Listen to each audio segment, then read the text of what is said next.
পাকা আম খেতে আমরা সবাই ভালোবাসি। আর পাকা আম দিয়ে যদি মিষ্টি বানানো যায় সেই মিষ্টি খেতে আরও অনেক বেশি ভালো হয়। আজ আমি আপনাদের পাকা আম দিয়ে দারুণ স্বাদের একটা মিষ্টির রেসিপি বানানো দেখাবো। আর মিষ্টির রেসিপিটা শেষ পর্যন্ত দেখার জন্য অনুরোধ রইল। নমস্কার, আমি রুমি, আপনাদের সবাইকে আবারও একটা দারুণ স্বাদের রেসিপিতে স্বাগত। প্রথমে একটা মিক্সির জার নিয়েছি, তার মধ্যে দিয়ে দিচ্ছি একটা কেটে রাখা আম। আঁটি ও খোসাটা বাদ দিয়ে পুরো আমটাই নিয়েছি। আর আমি দিয়ে দিচ্ছি 100 গ্রামের মতন ছানা আর 50 গ্রামের মতন চিনি। আর এখানে আমি হিমসাগর আম নিয়েছি। খুব ভালো করে সমস্ত কিছু একসঙ্গে পেস্ট করে নিতে হবে। সমস্ত কিছুই খুব ভালো করে পেস্ট করে নিয়েছিলাম। মিশ্রণটা রেডি হয়ে গেছে, এক সাইডে রেখে দিলাম। এবার একটা কড়াইকে গ্যাসের ওভেনের ওপরে বসিয়ে দিয়েছিলাম। মেজারিং কাপের 1 কাপ জল দিলাম। জলটা হালকা গরম হয়ে গেছে। এখন মেজারিং কাপের 1 কাপ গুঁড়ো দুধ দিয়েছি। এখানে 150 গ্রামের মতন গুঁড়ো দুধ আছে।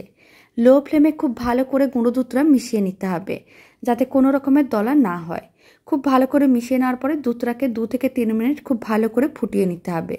এতে দুধটা একটু ঘনও হয়ে যাবে। প্রায় 3 মিনিটের মতন দুধটাকে ভালো করে ফুটিয়ে নিয়েছিলাম। এখন আমি যে মিশ্রণটা রেডি করে রেখেছিলাম সেই মিশ্রণটা দিয়ে দিলাম।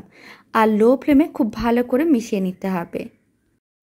খুব ভালো করে মেশানোর পরে মিশ্রণটাকে ঘন করতে হবে। আর এই সময় মিশ্রণটার মধ্যে আমি দিয়ে দিচ্ছি 1 চামচ টক দই। টক দই দেওয়ার কারণে মিশ্রণটা একটু দানা দানা হয়ে যাবে। এতে মিষ্টিটা চিটচিটে হবে না আর খেতেও ভালো লাগবে। খুব ভালো করে টক দইটাও মিশিয়ে নিয়েছি। এবার ফ্লেমটা মিডিয়াম টু হাইতে করে কন্টিনিউ নাড়াচাড়া করে মিশ্রণটাকে ঘন করে নিতে হবে, যাতে কড়াই থেকে আলাদা হয়ে যায়। মোটামুটি 7 থেকে 8 মিনিটের মতন সময়ের প্রয়োজন পড়েছিল। মিশ্রণটা বেশ ঘন হয়ে গেছে আর কড়াই থেকে আলাদা হয়ে গেছে। যেহেতু গুঁড়ো দুধ দেওয়া আছে তাই মিশ্রণটা কিন্তু অনেক তাড়াতাড়ি ঘন হয়ে যায়।